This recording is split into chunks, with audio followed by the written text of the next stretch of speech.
Again, my name is Gerald Childress, and I do go by also the name of Mr. Shift Your Perspective and Yo Y-O Perspective. And I just added that in there just to kind of represent myself and where I'm from. Like, I'm from the street, I'm from that language, that talk. So, plus those other individuals whom I was most aimed at and whom I believe most of my work is towards.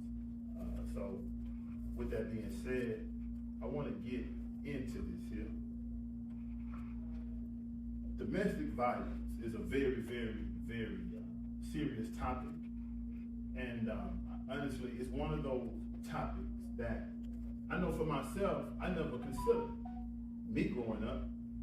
And I never even realized, honestly, that I never reflected on it until really just not sitting on that there was a time where I was verbally abused.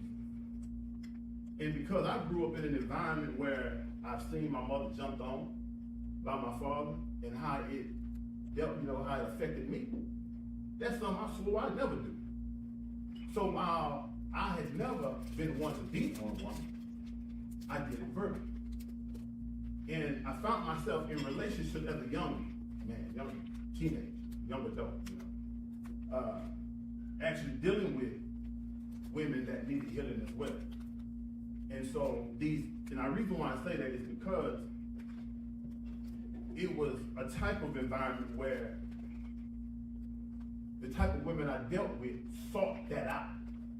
She wasn't satisfied until she can get that out of me, And so with that being said, a lot of healing definitely needs to be done on a personal level with so many of us. And I believe that is a work that is non-ceasing because it's very embedded, it's very entrenched, it's a deeply rooted thing. We have things that we may be dealing with that we don't even realize we're dealing with. And, I would find myself sometimes talking to a group about something in my past, and it would bring me to tears at times. And I would wonder, why is this steady? Why when I talk about certain things, it makes me so emotional? Is it because I ain't healed from it, or is it because I'm just so grateful to be beyond that point? And I had concluded that most of it was gratitude, but I also understand that there are areas that I am constantly working on with myself. One of the things that I see as being a reason for domestic violence in our homes is miscommunication. And I found that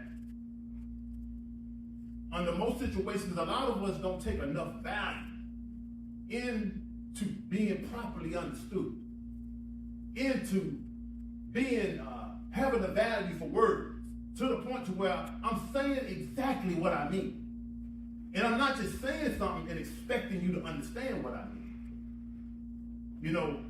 I've been in personal situations like that, and I've been ridiculed for understanding exactly what the person said, but that's not what they meant. The other part of communication is also listening to understand. I found that you can't possibly listen sincerely to understand if you're not asking questions. If you're not asking to make sure that you're understanding the person correctly before you respond. Right? So, with those two being one of the reasons that I found as being a reason for domestic violence, another being a lack of really understanding each other. And I'm not saying just understanding each other on the distinguished level, like understanding Pat for who he is, or understanding Mary for who she is. I'm saying, but even understanding the nature of how the man or the woman operates on a divine level. I'm saying like how he and she has been created. I'm taught that the man is by nature created as a maintainer and protector of her. Of who? When I say her, I'm saying all women, but particularly his woman. A maintainer physically, spiritually, and financially. A maintainer. First and foremost, he has to be developed enough himself to be able to maintain her on a mental and spiritual level. So a lot of work needs to be done for the man. First and foremost, before he even begin to look her way. That's one area where we definitely gone wrong. Because she's a great responsibility. I'm talking that the woman is the second self of God. That she's created 1 degree beneath the Almighty so that she would seek him. And it is also explained that this is why a woman naturally gravitates to a man that's doing something, that's doing great things.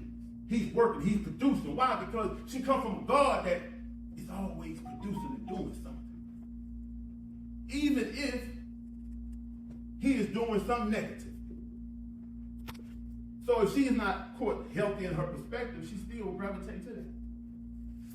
And this is why she also expects so much of him, of us. But one of the problems that happen with the male is that Satan has gotten him off of his post. We have been turned into something other than who we are. So I'm taught that it's not his fault for his condition. However, it's his fault if he remains that way. But he has been made into something other than who he is. He's abusing her. He's abusing his daughter. He's abusing his niece.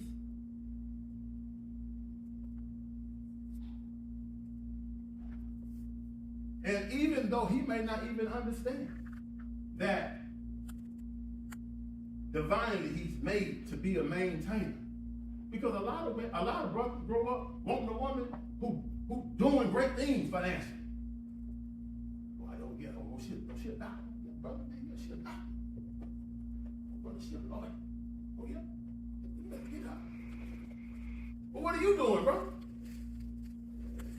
I know, I remember very clearly when I was definitely in middle school, that was a conversation. Brother trying to hook you up with sister because of what she got. Well, she got a car. I ain't got no car. So they telling me she got a car because you can use her car. And this is how Satan works. He makes him into something other than what he's supposed to be. So then a brother grows up, becoming a grown boy, still not having it in himself to drive his own self to the point to where he's producing and maintaining himself first before he begin to seek out and grab a woman that he got to be responsible for. Because everyone, I don't care how old she is, how young she is, no matter what kind of state of mind she may have, she is a financial responsibility. Everyone. Little girls want little boys to buy something.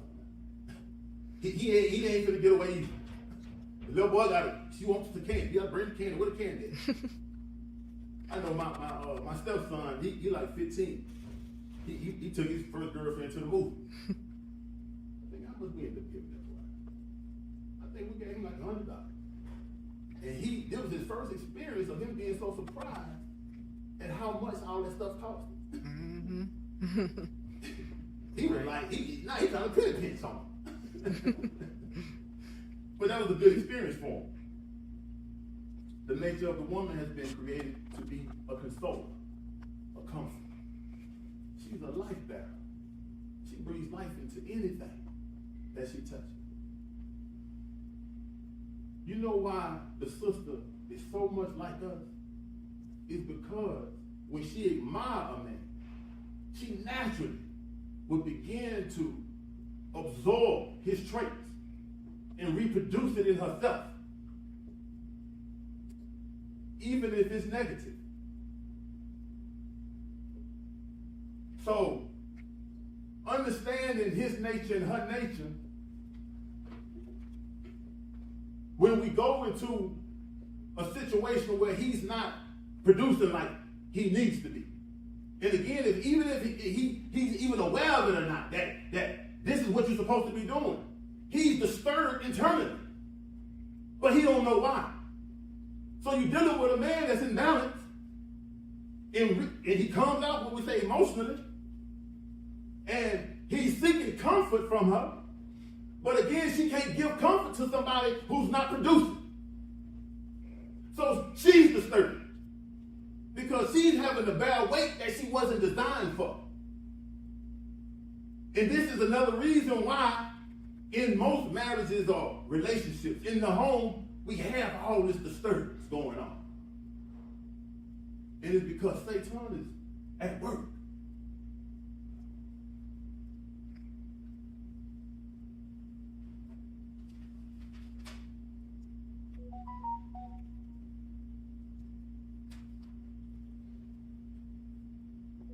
You know, it's said that most of the fights that happen between him and her either happens in the bedroom or in the kitchen. Wow, that's true. It said that also the weapons that are typically used, if a weapon is used, is either a gun or a knife. The man typically grabs a gun. The woman typically grabs the knife. If it happens in the kitchen, or she may just run in there and get the knife. But those are the two ways that typically that this fight between each other, or murder, or whatever happens in the home typically happens. And when kids are involved, this is how they become an innocent victim. It's because they was just there. And when he went crazy or when she went crazy, the kids might naturally get into trying to stop it or maybe to defend mom. And now we got a child that has been caught up in the nonsense. So in closing, I just want to say that this is a topic that definitely requires a lot of time, but I'm sure with everybody here, we're gonna do it some justice. But first, getting ourselves right with the Most High is a first requirement. Because in doing that, we also are really learning to love who we are. Right.